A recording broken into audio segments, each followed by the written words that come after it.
നർത്തകി സത്യഭാമ വിദ്യാർത്ഥികളോട് നിറം നോക്കി വേർതിരിവ് കാണിച്ചുവെന്ന വെളിപ്പെടുത്തൽ കൂടി വരുന്നു. സത്യഭാമയുടെ ഇത്തരത്തിലുള്ള സ്വഭാവം കാരണം 2 ദിവസം കൊണ്ട് പഠനം നിർത്തി എന്നതാണ് നർത്തകി സൗമ്യ സുകുമാരന്റെ പ്രതികരണം. RLV രാമകൃഷ്ണ ഐക്യദാർഢ്യവുമായി തിരുവനന്തപുരത്ത് മാനവീയം വീഥിയിൽ മോഹിനിയാട്ടം അവതരിപ്പിക്കുമെന്നും സൗമ്യ പറയുന്നു.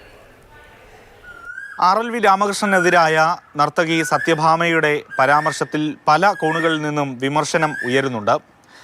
തിരുവനന്തപുരത്തെ നൃത്യ അധ്യാപികയായിട്ടുള്ള സൗമ്യ സുകുമാരൻ ഇപ്പോൾ മാതൃഭൂമി ന്യൂസിനൊപ്പം ചേരുകയാണ്. ഇതിനു മുമ്പ് ഈ ടീച്ചറെ അറിയുമോ? അറിയാം. എൻ്റെ ഡാൻസ് കണ്ടിന്യൂ ചെയ്യാൻ വേണ്ടി ശ്രീ പ്രമോദ് പയ്യന്നൂരാണ് സത്യഭാമ ടീച്ചറിൻ്റെ പേര് സജസ്റ്റ് ചെയ്തത്. ഞാനങ്ങനെ ടീച്ചറിൻ്റെ കളരിൽ പോയി ജോയിൻ ചെയ്തു. ഒരു 2-3 ക്ലാസ്സുകൾ പോയിട്ടുണ്ടാകും. ടീച്ചറുടെ ഏറ്റവും വലിയൊരു നെഗറ്റീവ് എന്ന് പറയുന്നത് ടീച്ചർ ഉപയോഗിക്കുന്ന ഭാഷകളുടെ ഒരു പദപ്രയോഗമാണ്. കൊച്ചുകുട്ടികളെ പോലും ടീച്ചർക്ക് എന്ത് രീതിയിലും വിമർശിക്കുമ്പോൾ അവരുപയോഗിക്കുന്ന ഭാഷ വളരെ ഷാർപ്പാണ്, വളരെ ഷെയ്മിങ് ഉള്ളതാണ്.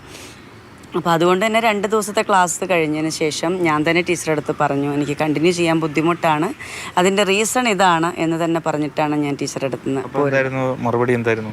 ടീച്ചർ അതിന് പ്രത്യേകിച്ച് മറുപടി ഒന്നും പറഞ്ഞില്ല. കുട്ടിക്ക് ഇഷ്ടമുണ്ടെങ്കിൽ പഠിച്ചാൽ മതി, ഇല്ലെങ്കിൽ വേണ്ട എന്നുള്ള രീതിയിൽ ടീച്ചർ വിട്ടു. ആ വീഡിയോ കണ്ടിട്ടുണ്ടാവുമെന്ന് കരുതുന്നു. അതിനെപ്പറ്റി എന്താണ് അഭിപ്രായം?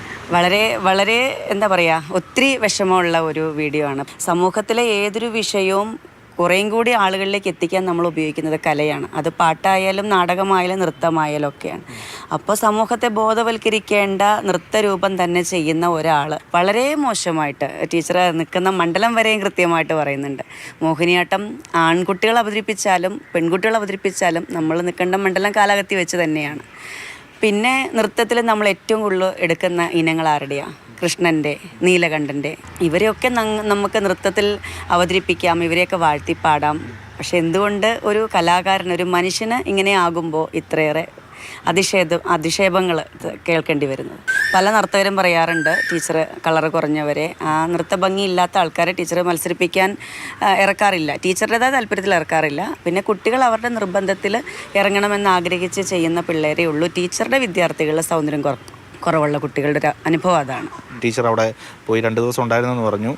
ഏത് രീതിയിലാണ് അവരോടുള്ള ഒരു പെരുമാറ്റവും സംസാരം? എനിക്ക് ആ ഭാഷ ഉപയോഗിക്കാൻ പറ്റില്ല. എന്താണെന്ന് വെച്ചാൽ ടീച്ചർ എല്ലാത്തിനും ഒരു ഇന്നർ മീനിങ് ഉള്ള പദപ്രയോഗങ്ങളാണ് ഉപയോഗിക്കുക. പ്രത്യേകിച്ച് നമ്മളൊക്കെ ദാസിയാട്ടം ആയിട്ടാണ് നമ്മൾ ഈ കലാരൂപങ്ങളെല്ലാം നമ്മൾ എടുക്കുന്നത്. ടീച്ചറുടെ ഒരു ഭാഷാ ശൈലി അനുസരിച്ച് ടീച്ചർ ഇപ്പോഴും ആ ഒരു ദാസിയാട്ടത്തെ സപ്പോർട്ട് ചെയ്യുന്ന രീതിയിലാണ് ടീച്ചർ പിള്ളേരിലേക്കും നിങ്ങളും അങ്ങനെയുള്ള ആൾക്കാരെ ആ രീതിയിലുള്ളൊരു സംസാര ഭാഷയാണ് ടീച്ചർ ഉപയോഗിക്കുക. എന്നിട്ട് ഈ കുട്ടികളൊക്കെ പഠിക്കാൻ വരുന്നുണ്ടല്ലോ അവിടെ.